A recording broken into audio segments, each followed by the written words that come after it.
Hey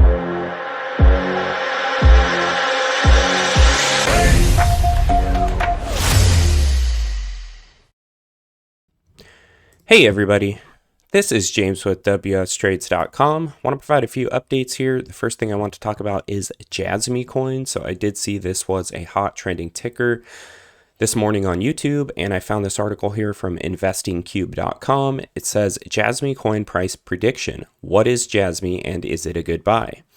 The Jasmy coin price has given back some of its gains experienced last week as demand for the coin wanes. The coin's price has crashed to 0.033 or about 3 cents, about 33% below the highest point this year. As a result, its total market cap has dropped to about 161 million, making it the 304th biggest coin globally. The maximum supply of the Jasmy coin is 50 billion. While the circulating supply is 4.7 billion. So what is Jasmy coin? It is the native token for the Jasmy League. A Japanese blockchain report allows service providers in multiple industries to deploy their services to users on the Jasmy platform.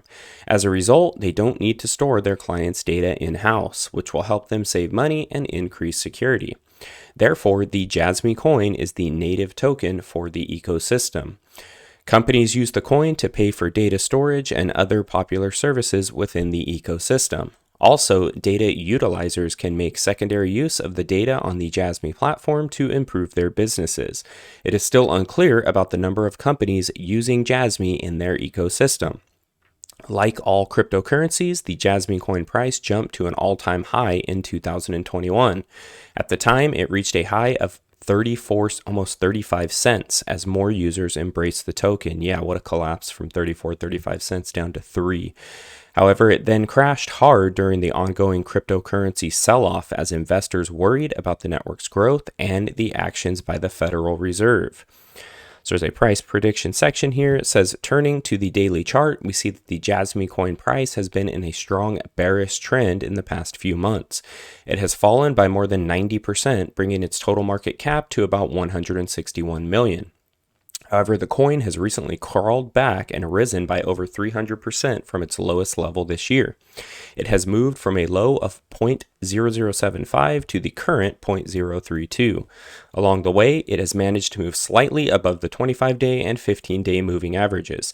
Therefore, in my view, I see that a bullish trend is yet to be established, meaning that the coin will likely resume the downward trend in the near term. This view will be invalidated if it moves above 0.1 or 10 cents, I guess. So, it's got a ways to go. We're going to have to rip a good 300% to get up to that 10-cent level. But just want to give some info there on Jasmy and kind of let you guys know, what it's about, what's been going on with the price action over the short term and the long term. I also saw a ticker here, IMPP, or Imperial Petroleum, was also a trending ticker, and it's been suffering some beatdowns here lately. I do have the daily chart pulled up. It made a crazy run from about 50 cents all the way up to almost $10. So that was a ridiculous explosion. And then, of course, we had a fat, hard sell-off here, which, anything that moves from 50 cents to $10 is not going to be sustainable. Typically, that will never sustain. So we saw a fat bearish engulf, rallied up a little bit, and then just continuing to sell off. So I did notice something here on the daily about the $2 level. It looked really key because for a while, the $2 level here on the daily was support for a bunch of candles. And then it fell through, making this crazy explosion up to 10. It, of course, got above that $2 level, came down here and touched it. This would have been, I guess, Wednesday. Came down there and touched it there and bounced off of it, but starting to sell off again. So on the daily time frame, I saw that $2 level was key. And then looking here on a shorter time frame, like the 1 hour, you see the move below that. Let's zoom in a little bit here. So on the 1 hour time frame, this was, I guess this is this morning. Yeah, because that was post-market on Friday. So yeah, this morning pre-market, massive, nasty candle falling through that $2 level. So I don't see anything on this time frame, the 1 hour, or the longer time frame that says the selling pressure is over. With that thing moving down below that $2 level, I thought that was really key. I do see it around 140, which is straddling that level right now. My trend reversal indicator did throw up a buy. This was a couple weeks ago. It threw up a buy and stop loss level right around that 140. So that definitely looks like a key level there. If it doesn't hold that, I don't see much else to look at to the downside. This thing may face a 100% retracement and come all the way back down to 48 cents. But yeah, definitely, with all this selling pressure going on right now, I definitely don't see that the downtrend is over. I mean, this thing just made a fresh lower low here and continues to make lower highs. So definitely no signs of strength right now. We'll kind of see what happens today, but this thing closed at 237 on Friday, and you see it is trading pre-market around 141, 142. So I'll continue to keep you guys updated on that. And I also wanted to talk about another trade. I got kind of tied up on Friday. I wanted to kind of do something, but I kind of got tied up with work, and wanted to do something with this, roll this position or do something with it, and I ended up getting busy before market close, and I was not able to do anything with it.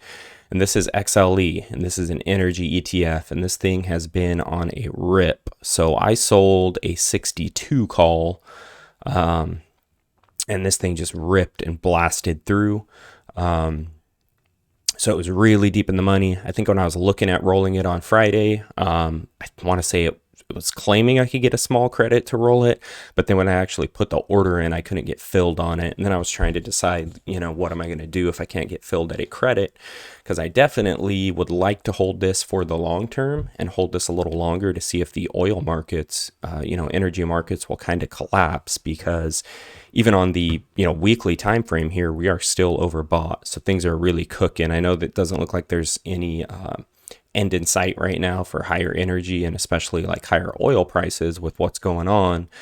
But I just wanted to kind of hang out into this position. So I've got to figure out what I'm going to do here. I thought I could go back out and just sell the deep in the money 62 call again and just kind of hold that position. Or I was thinking of maybe coming up a little higher, maybe hitting around like 65 to 67, maybe one of those strikes, deep in the money call, come a little closer to the money. So yeah, I'm not exactly sure what I'm going to do with that position, but I will keep you guys updated. I mean, I could come up and start to sell calls up above out of the money, and if this thing does collapse, try to sell calls on the way down. So yeah, I got to figure out a game plan for XLE, but I would like to get into more of a long-term position on this, and try to make back some of the money that I lost. But I will continue to keep you guys updated on this XLE trade, and also just other trending tickers in the market. I'm actually short shares right now, so if I'm going to go out and start selling more options, I'm going to actually buy back my short position here on XLE and then figure out what I'm going to do from there. But I'll continue to keep you guys updated. Please like this video. Please also subscribe to the channel if you're not subscribed. Hit that notification bell. Appreciate you guys for taking the time to watch this. Talk to you soon.